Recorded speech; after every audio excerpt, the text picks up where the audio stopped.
Go.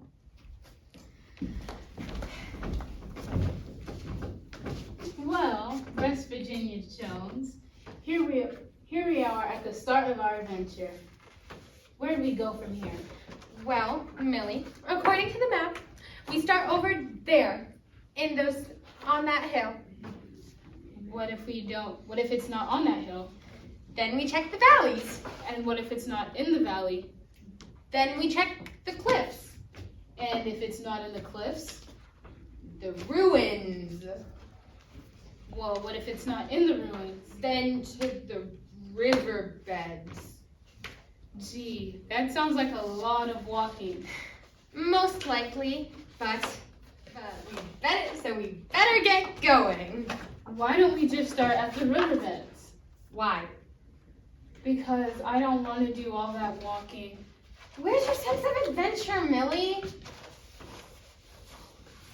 I'm all about adventure. Why do we have to go on wild goose chases? Here, there, everywhere. Because if we don't seek, then we won't find. But if you do seek, you will. Get it?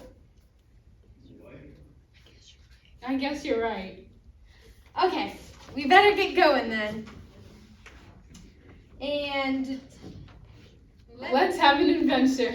I hope we don't end up in the old ruins. What about the old ruins? I hear they may be haunted. Haunted? What do you mean haunted?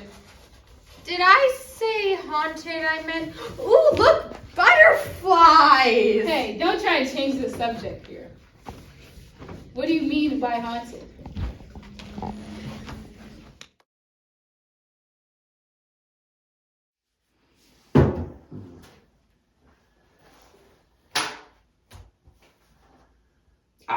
Welcome back, mates. Captain Dan here. So how was your week? What do you think about that first big clue that we learned about last week? So you know the fact that true treasure begins and ends with seeking God's way. That first and foremost, we must seek God's kingdom. Let's begin to think about our next clue. So some of the most dedicated treasure hunters are not looking for gold or silver. They're not looking for money or for diamonds or coins or precious stones. These treasure hunters search every corner of the globe.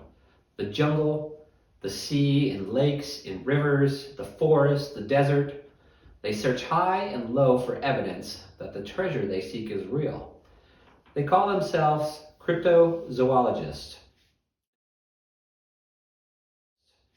And they are in search of cryptids, which are mythical creatures that may be real, but science has yet to discover for sure. There are many cryptids that are being sought after worldwide. So most go by names you've never heard of, but some are quite famous. For example, the Jersey Devil, the Chupacabra, Ogopogo, the Loch Ness Monster, the Yeti, and of course, Bigfoot.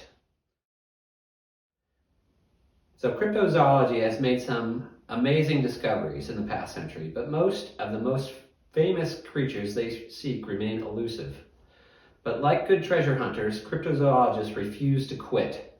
They believe in things like Bigfoot, they believe that they're real, and they dare not give up. They may not find anything out there in the woods, but if they give up, they will never discover the creature that they seek. Cryptozoologists can teach us something very important: perseverance. For the Bigfoot and Loch Ness Monster hunters in this world, quitting is not an option. They want to see these creatures. They want to prove their existence. They will either find their treasure or die in pursuit of that goal. So that's the kind of passion that God wants to have for Him. God wants us to seek Him and to never give up. He wants us to go chase after Him with reckless abandon. And when we do pursue Him, God has promised Him that we will find Him. So have you looked for Him? We can find Him right here. I think you should read 1 Kings chapter 19, verses 5 through 18. This is Captain Dan saying, so long, mates.